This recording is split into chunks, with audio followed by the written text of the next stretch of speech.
Bəzən abituriyentlərimiz elə düşünürlər ki, elə və belə sözləri həm sifətli, həm də zərfdir. Bu qətiyyən belə deyil. Yadda saxlamalıyıq ki, elə və belə sözləri əsas nitq hissəsi baxımından yalnız və yalnız əvəzlikdir.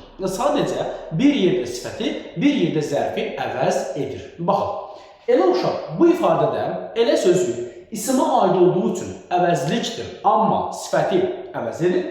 Belə ox ifadəsində hərəkətə aid olduğu üçün zərfi əvəz edib. Amma istənilən halda elə və belə sözləri əsas nitq hissəsi baxımından əvəzlikdir. Sadəcə həm zərfi, həm də sifəti əvəz edə bilər. Yəni, sual ünvanlananda ki, elə uşaq ifadəsində elə hansı nitq hissəsidir? Deyir ki, əvəzlikdir. Sadəcə sifəti əvəz edib.